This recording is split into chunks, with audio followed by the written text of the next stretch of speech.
If the universe looks like it's fine-tuned for complex life, maybe there's a fine-tuner. Maybe it was fine-tuned for life.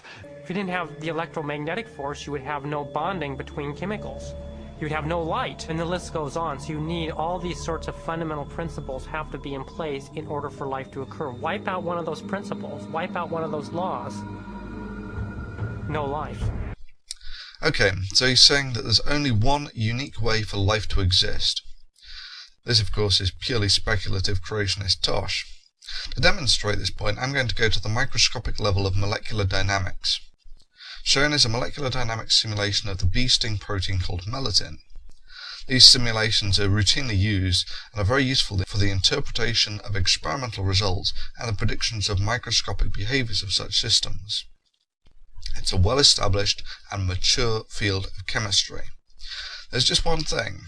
There is no gravity whatsoever in these calculations, nor is there any gravity whatsoever in the more detailed quantum mechanical calculations. Gravity is about 1,000 billion times weaker than the electromagnetic force. It's an irrelevant factor in the molecular forces which determine molecular dynamics, which is why you can leave it out of the equation altogether. It's also notable that life is remarkably robust to the absence of gravitational fields, functioning almost as well on the Earth as it does in microgravity. Put simply, there is no reason whatsoever why you couldn't get life functioning perfectly happily in a universe with no gravity. There are just four forces that we are aware of. That's gravity, the strong, the weak, and the electromagnetic force. Now I've just shown that gravity is not necessary for the functioning of life. Further, a recent paper has suggested that a universe without the weak force would look largely indistinguishable from our current universe. So half of the forces that we know about are not essential for the functioning of life. So much for the creationist statement that everything needs to be perfect for life to function. But now let's move on to the simple deceit of creationists. One example of this fine-tuning is the force of gravity. Imagine a ruler divided up into 1-inch increments and then stretched across the entire universe, a distance of some 14 billion light years. For the purposes of illustration, the ruler represents the possible range for gravity. Yep, you always need dramatic music if you're going to play God and choose a new gravitational force constant for the universe. However, if you want to play God, as the creationist seems intent on doing, then the limits for the gravitational constant are 0 and infinity. However, you cannot put an infinite number of finite-sized inch strips together in a finite distance. It's impossible by definition. Like, say, for instance, a square with 5 sides. What the guy is describing is simply mathematically impossible. In other words, the setting for the strength of gravity could have been anywhere along the ruler, but it just happens to be situated in exactly the right place so that life is possible. Now, if you were to change the force of gravity by moving the setting just 1 inch compared to the entire width of the universe, the effect on life would be catastrophic. Well, in fairness, the animation was neat and the music was fine. However, it's still pointlessly speculative mathematical nonsense. The creationist demonstrating that he doesn't understand mathematics is Lee Strobel, author of such books as The Case for Christ, The Case for Faith, and The Case for Our Creator. The title of these books and his gesturing are unsurprising given that Strobel's highest degree was not in physics, chemistry, biology, mathematics, or any other scientific discipline for that matter, but law. Yep, that's right, the creationist fielding the case for creation is a lawyer. Now at this point an inquiring mind will be asking, what is a lawyer doing making predictions about diddling with the fundamental force constants of the universe when he has no real scientific understanding of the one he currently lives in?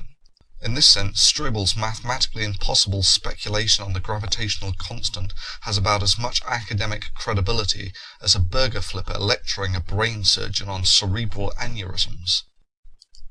The principal difference between lawyers and scientists is that scientists gain their reputation, or track record, based on what they can establish from the physical evidence and logical deduction.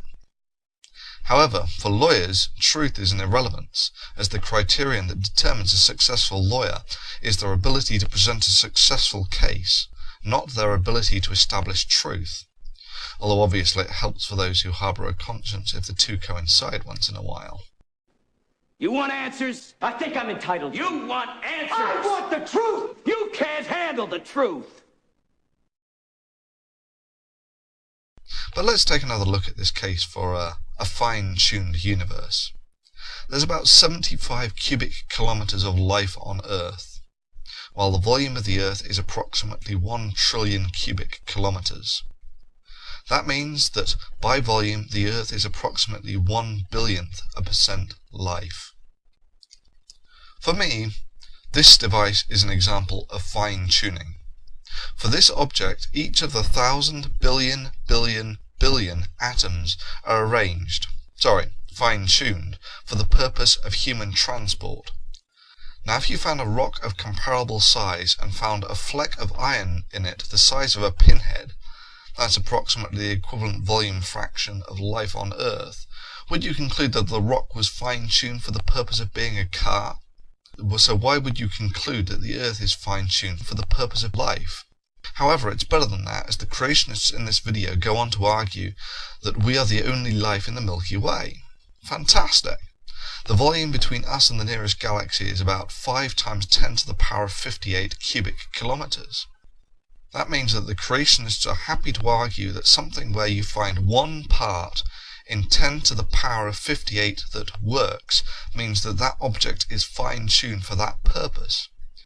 Now, for the creationists to call this a fine-tuned universe for the purpose of life is like taking 1 billion Earths and finding a single iron atom on one of those Earths, and then concluding that these billion Earths are fine-tuned for a purpose. In summary, it is deeply unconvincing to try and argue that a universe which has essentially no life in it is fine-tuned for the purpose of life.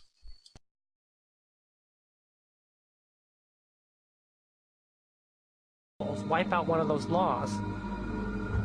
No life. Maybe there's a fine tuner. Maybe it was fine-tuned for life.